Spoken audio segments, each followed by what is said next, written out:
I'm going to be poaching this morning, a really delicate cooking technique, and I'm going to be featuring New Jersey flounder. First thing you want to start with is a liquid. I'm using water this morning, but that liquid has to have an acid. Your acid can be white wine, it can be lemon juice. With a piece of flounder, I want something very delicate. So I'm going to use some lemon juice, squeeze the juice into your pan, and add the lemon right to the pan. You further want to flavor your liquid with a little bit of onions, carrots, and celery.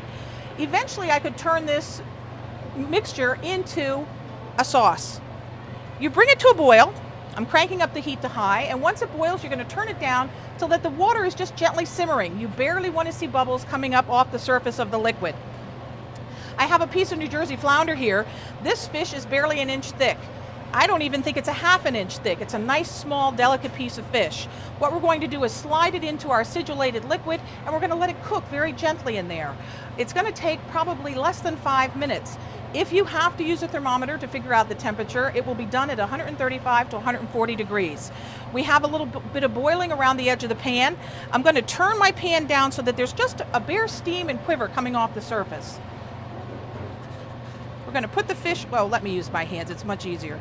We're going to slide the fish gently in, no stirring. Don't stir. If you stir, you're going to end up with fish hash, and it's a very frustrating proposition. I'm going to add a little bit of salt and pepper to the water. You always want to season. Oftentimes people will say to me, I made something that you had a recipe for, Cindy, and it just didn't taste the same. 9 times out of 10, what they forgot to do was add a little bit of salt and pepper. This is a Taylor digital thermometer. It's what I use to take the temperature of chicken, beef, fish when needed. This is what you would use to take the temperature of the flounder. As you can see, I'm basically ignoring this right now. I'm keeping my temperature at a nice, gentle simmer, and it's only going to be a few more minutes until it's done. If you want a nice, quick meal, have this with some steamed potatoes, a nice green salad, and within 20 minutes to a half an hour, you're ready for dinner. The big trick when taking this out of the water is to be very gentle. I can tell just by pressing it that it's not quite done yet.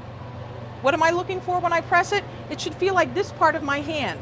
If a piece of fish or a piece of chicken or even a steak is rare, it's going to feel very soft and mushy, like this part of your hand. Good culinary term, mushy. So feel it at the thickest part. If it's medium, it'll be like this part of your hand. If it's well done, it'll feel nice and firm like this part of your hand. Get your spatula all the way underneath the piece of fish. Remove it from the liquid and drain the water off. You don't want that water in the bottom of your plate. Some of the vegetables can be used as a garnish on top. What could be easier than that? Poaching.